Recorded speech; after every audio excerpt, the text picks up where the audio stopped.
So I'm going to start with the Fourth Amendment, which I'll read it to you guys, and then we can break it down a little bit. So the Fourth Amendment is the right of the people to be secure in their persons, houses, papers, and effects against unreasonable searches and seizures, shall not be violated, and no warrant shall issue, but upon probable cause, supported by oath or affirmation, and particularly describing the place to be searched and the persons or things to be seized. When was that written? Do you remember? How many? 1,000 years ago. Not 1,000. Close. It was a long time, right? 100? He says 100. He's really close. 200, right? 200. They were wordy. Yeah, good job. Okay. So, it is the right of the people to be secure in their person. What does that mean? To be protected. That when I looked up the word secure, because I was talking to my husband, I was like, how do you put that in verbiage that's not so formal? But that's exactly it. To feel safe, to feel protected. So to feel safe in their own skin, right? But not only their skin, their house, their papers, so their documents, which was a big deal when this was made 200 years ago, right? So people were moving over from other countries, right? And their effects. Wasn't that? Like that affected me? Or effects as in, this is mine, this is mine. Touch my stuff. Right? Yeah, okay. And then against unreasonable searches. So that unreasonable term is what goes to court a lot.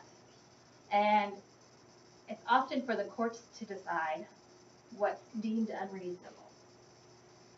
So it's at schools can, as long as there's reason, and we'll go probable cause, can, search your locker, search your shoe, I don't know.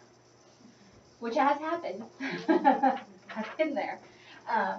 So, they're just looking, right? Looking just in case. Seizure. My brother had seizures. He would get really, and my daughter did, get really overheated, have seizures. They're very scary. That's not what they're talking about, right? What do they mean? Taking it, right? Taking it because they want it, because They want it. to take it, keep it as evidence, right? Okay, yep. And then it says, shall not be violated. So, if we were, I think the violated, I don't know, I think it goes several ways, but just to be respected, right? Our home, our body, right? To be respected. Probable cause is that reasonable grounds, that they have reasonable suspicion.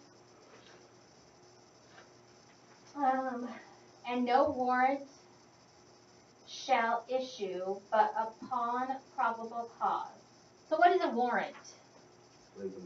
Contract. Warrant is an arrest. Warrant is when they come to your house. But doesn't somebody have to say it's okay? Yeah, the judge. A judge, right? And sometimes the judge will say, no, you don't have enough evidence. You can't do it. So it's all up to the judge. Mm-hmm. That's one of those before. But there's also there's a clause for like police acting in good faith, that they have reasonable suspicion, reasonable,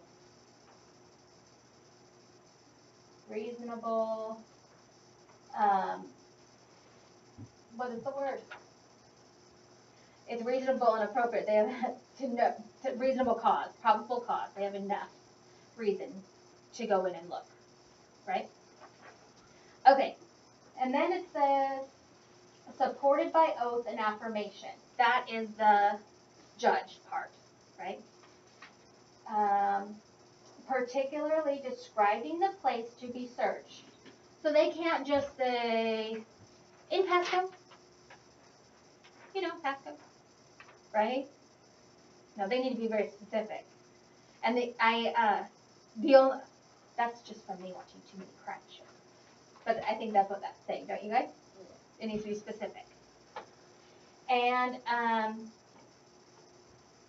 the persons or things to be searched. So if they even say they're going to search my house, they have to say what they're going to search. They're going to search everything within my house, and that's going to be described in the warrant, right? And that is within the